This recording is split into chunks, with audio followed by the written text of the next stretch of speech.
बेरमपुर मध्य प्रदेश की वादियों में बसा एक खूबसूरत गांव। लेकिन इस गांव में छिपे थे कुछ ऐसे भयानक रहस्य जिन्होंने उस सदी में निवास करने वाले साहसी लोगों के दिल में भी एक खौफ पैदा कर रखा था।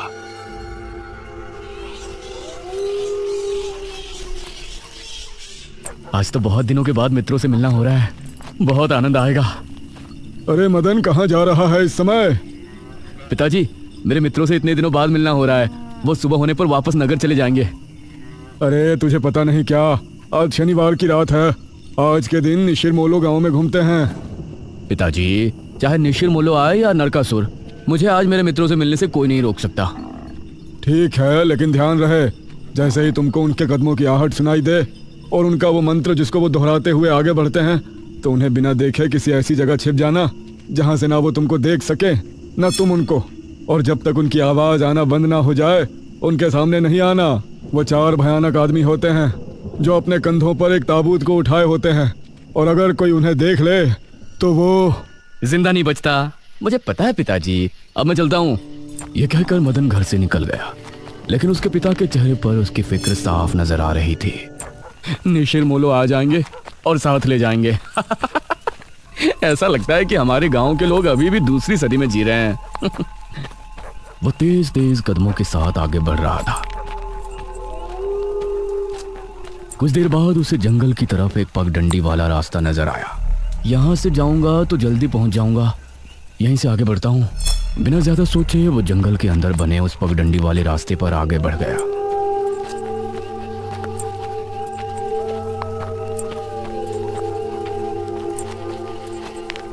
आज तो बहुत मजा आने वाला है, मिलकर खूब मदिरा पान भी करेंगे। तभी उसे भारी कदमों की आहटों के साथ कुछ आवाजें सुनाई देने लगी। इन आहटों और आवाजों को सुनकर वो एकदम से चौंक पड़ा और उसकी आंखें डर से बड़ी हो गईं। हे भगवान! वो जल्दी से झाड़ियों की तरफ भागा और उनमें छिपकर बैठ गया। वो झाड़ियों की ऊंट में बैठा लंबी लंबी सांस ले रहा था। वो आवाजें अब और ज्यादा साफ होने लगी थी। उसे यकीन था कि अब वो लोग उसके करीब ही आ रहे हैं। उसने धीरे धीरे छिपकर अपनी एक आंख से उनको देखा और वो हैरान रह गया।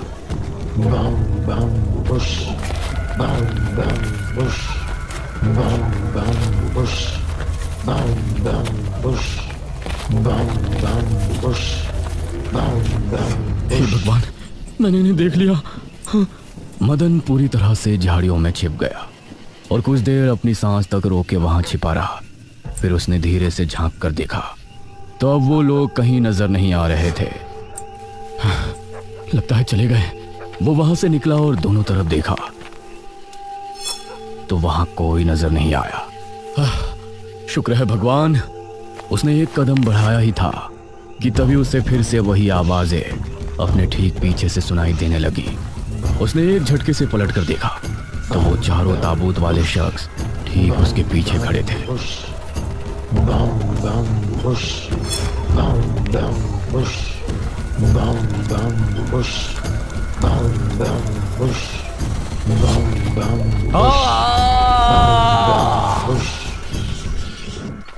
इस तरफ जब देर रात भी मदन वापस नहीं लौटा तो उसके पिता को उसकी चिंता होने लगी। उसने गांव के एक आदमी विपुल को साथ लिया और जंगल की तरफ रवाना हुआ।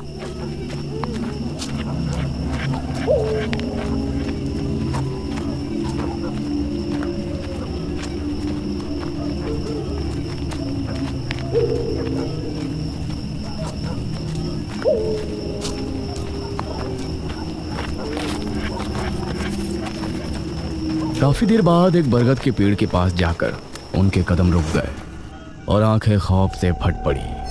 उन्होंने मदन को रहस्यमयी परिस्थिति में पाया। उसके चेहरे पर डर और आंखों में खौफ ऐसा नजर आ रहा था कि जैसे उसने हादसे से पहले बहुत ही भयानक मंजर देखा हो। मदन! 400 साल बाद अंधेरा जंगल, सुनसान रास्ता, चारों तरफ सिर्फ पेड़ पौधे और कोहरा। मेघना उनके बीच अकेली खड़ी थी। कोई है क्या? यहाँ कोई है? उसने कुछ कदम आगे बढ़ाए। उसके सवाल का कोई जवाब तो उसे नहीं मिला, लेकिन कुछ टपकने की टप टप की आवाज अब उसे बराबर आ रही थी। मैं यहाँ यहाँ क्या कर रही हूँ? कौन लाया है मुझे यहाँ पर? वो खुद को वहां पाकर बहुत परेशान थी। तभी उसने देखा कि कोई चीज उड़ती हुई उसी की तरफ आ रही है। वो उसे हैरानी से देखने लगी। पास आने पर पता चला कि वो कोई विशालकाय भयानक पक्षी था। बचाओ! मेघना उससे बुरी तरह से डरकर भागने लगी और वो उसका पीछा कर रहा था। मेघना ने उसे पीछे पलटकर देखा तो वो उसको पकड़ने ही वाला था, लेकिन तभी मेघना एक पेड़ से टकराई। उसने देखा कि उस पेड़ से हरे रंग का पानी टपक कर नीचे गिर रहा था। मेघना उस हरे पानी को गौर से देख रही थी। तभी अरे ओ मेघना, उठ जा यार, कब तक सोएगी? मेघना आंखें मलते हुए नींद से जागी। उसने देखा कि सुबह के 9 बज चुके थे। ओह शिट, हम तो लेट हो गए। तूने मुझे उठाया क्यों नहीं? मेघना अपनी एक पार्टनर इशिता के साथ दिल्ली में रह रही थी, जहां वो एक लैब में काम किया करती थी। दोनों ने साथ नाश्ता किया और फिर तैयार होकर अपनी लैब के लिए निकल गई।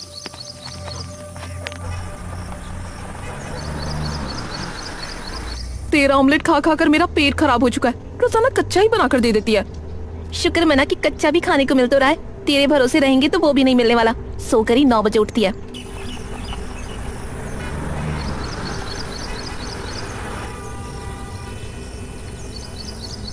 ये दोनों लैब में पहुंची और वहां जाते ही इशिता के पास प्रोफेसर जयदेव की कॉल आई। तुम दोनों ने इस बार बहुत समय ले लिया है। जो एंटीडोट बनाने का काम तुमको दिया था वो पूरा करोगे या नहीं? प्रोफेसर साहब, बस ये समझ लीजिए कि काम होने ही वाला है। आप हमें 3 दिन का समय और दीजिए। ये कहकर उसने कॉल काट दिया। तो इतने दिनों से प्रोफेसर को घुमा रही है, आखिर तो ये एंटीडोट तैयार करेगी कैसे? ये सुनकर इशिता ने एक किताब निकाली।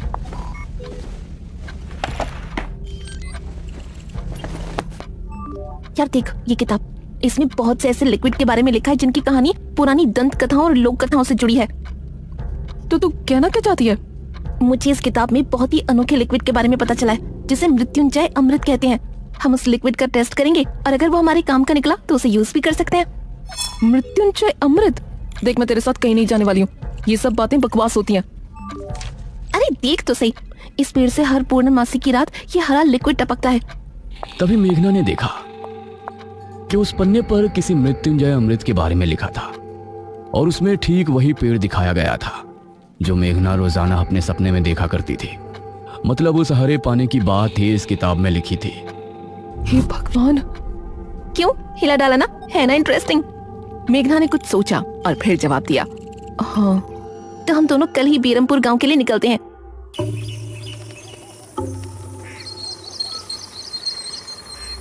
ये दोनों अगली सुबह ही बस से बेरमपुर के लिए निकल गई।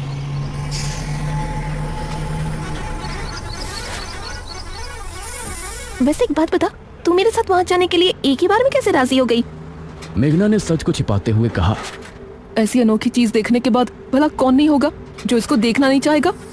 ओहो, ये हुई ना बात। मैंने तुझे पार्टनर बनाकर कोई गलती नहीं की।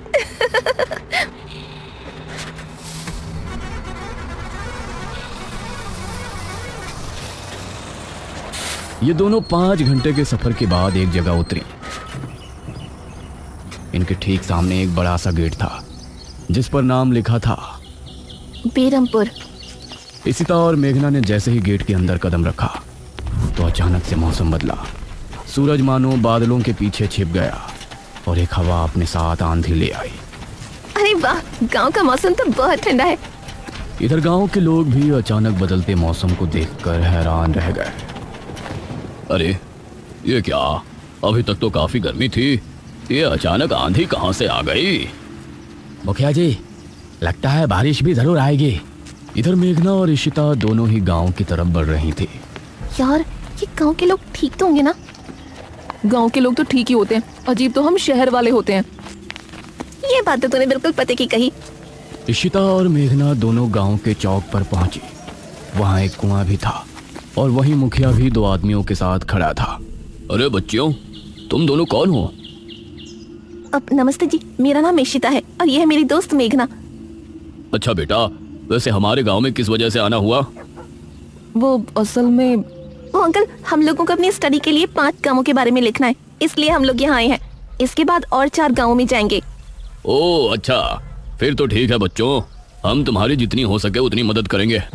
जी अंकल, क्या हमें यहाँ कुछ दिन के लिए रहने के लिए कोई घर मिलेगा किराए पर? अरे बच्चों, तुमको किराए की घर की क्या जरूरत है? तुम दोनों जब तक चाहो मेरे ही घर में रह सकती हो। ठकुराइन वैसे भी लड़कियों से बहुत प्यार करती है। जी शुक्रिया अंकल।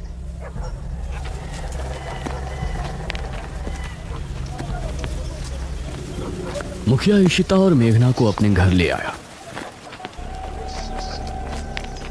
तभी घर के मंदिर में जल रहा दीपक बुझ गया। अजी सुनती हो ठकुराइन? जी आई। ठकुराइन कमरे से बाहर आई। नमस्ते आंटी। नमस्ते बेटा। ओ जी, ये प्यारी प्यारी बच्चियां कौन है? ये दोनों शहर से अपनी पढ़ाई के सिलसिले में आई हैं। हमारे गांव के बारे में लिखना चाहती हैं। वो क्या होता है रे, वो रिसर्च करने आई हैं। तभी वहां पर एक और लड़का आया। क्या कहा? हमारे गांव पर रिसर्च? इशिता और मेघना ने उसे देखा। भला हमारे बेवकूफ गांव में आपको क्या मिल सकता है? ये सुनकर इशिता और मेघना हैरान रह गई। चुप करो अनुज, ऐसे कोई अपने गांव में बोलता है क्या? ये मेरा बेटा है अनुज। अनुज ने मेघा और इशिता की ओर देखा और उन्हें हाथ जोड़कर नमस्ते किया। नमस्ते। बेटा अनुज, जरा इन दोनों को वो खाली कमरा दिखा दो जो तुम्हारे कमरे के बराबर में है। ठीक है पिताजी। आओ देवियों। देवियों? अनुज कॉरिडोर से होते हुए उनको कमरा दिखाने ले जाने लगा। इसी समय गांव के मंदिर में बैठा पुजारी भगवान की आरती कर रहा था। तभी अचानक से दिया बुझ गया। ये संकेत तो ठीक नजर नहीं आ रहे। हे प्रभु रक्षा करना। वैसे आप लोगों को रिसर्च करने के लिए यही गांव मिला था? अरे हम लोगों को 5 गांवों के बारे में लिखना है, तो इसीलिए जो भी गांव पास दिखा चले आए। इसके बाद और किसी गांव में जाएंगे। अच्छा। वैसे यहाँ कुछ ऐसा है जो कि रहस्यमय या ऐतिहासिक हो? हाँ है ना, एक राजमहल। राजमहल यहाँ? हाँ, 400 साल पहले जो यहाँ के राजा हुआ करते थे, उनका महल। वैसे अनुज, क्या तुम हमें उस महल में लेकर चलोगे? हाँ, तुम लोग जाना चाहोगी तो जरूर। तो ठीक है, रात को जब सब सो जाएंगे तो हमें वहाँ ले चलना। यह सुनकर मेघना इशिता को हैरानी से देखने लगी। रात के समय तुम लोग मजाक तो नहीं कर रहे? नहीं, हम तो चलने को तैयार हैं। तुम्हें डर लग रहा है तो बताओ। मेरा गांव है ये, मुझे क्यों डर लगेगा? ठीक है, ले चलूंगा, लेकिन पिताजी को और माँ को पता नहीं चलना चाहिए। ग्रेट। तो बताओ किस टाइम आ रहे हो? 12 बजे तक पिताजी और माँ दोनों सो जाएंगे। मैं उसी समय तुम लोगों को ले आऊंगा। हाँ सही है। ये कहकर अनुज ने उन्हें कमरे में छोड़ा और वहां से चला गया। ये क्या? हम तो उस मृत्युंजय अमृत के बारे में पता करने आए थे ना। अब हम ये राजमहल क्यों जा रहे हैं? अरे उसको सीधा पूछते तो उसे शक हो जाता ना। आज हम राजमहल चलते हैं और फिर कल उसे जंगल जाने को कहेंगे और वहाँ जाकर बातों ही बातों में उससे मृत्युंजय अमृत के बारे में पूछेंगे। ये सही है। इस तरफ गांव के लोग मौसम के बदलती ठंड से बहुत हैरान थे। पुजारी बार बार आसमान की तरफ देख रहा था, जहां उसे काला अंधेरा इधर उधर घूमता हुआ नजर आ रहा था। करीब 12 बजे जब मुखिया और उसकी पत्नी गहरी नींद में थे तो अनुज कमरे से निकला। अरे लगता है आ गया। इशिता ने उठकर दरवाजा खोला। हाय अनुज।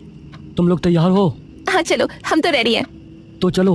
अनुज इनको लेकर घर से निकला और इन्होंने 2 गलियां पार कर ली थी। तुम्हारे गांव में हवा इतनी ज्यादा चलती है क्या? रोज तो नहीं चलती, लेकिन शहर की 2 लड़कियों के साथ लगता है उनके शहर का प्रदूषण भी आंधी के रूप में साथ आ गया। कुछ देर चलने के बाद ये तीनों एक बड़े से राजमहल के सामने खड़े थे, जिसे देखकर मेघना को कुछ याद आने लगा। ऐसा लगता है कि इस राजमहल को मैंने पहले कहीं देखा है। ये है राजमहल, राजा सूरजभान का। वाकई में काफी आलीशान है। यह कहते हुए इशिता ने अपने कैमरे में उसकी एक फोटो ली। हमें खिड़की से अंदर जाना पड़ेगा, इसका दरवाजा सालों से जाम है। ये तीनों एक खिड़की के रास्ते राजमहल में पहुंचे और वहां की हर एक चीज मेघना को जानी पहचानी लग रही थी। इस तरफ गांव में आंधी का बहाव बढ़ने लगा था। सभी अपने अपने घरों में आराम से सो रहे थे।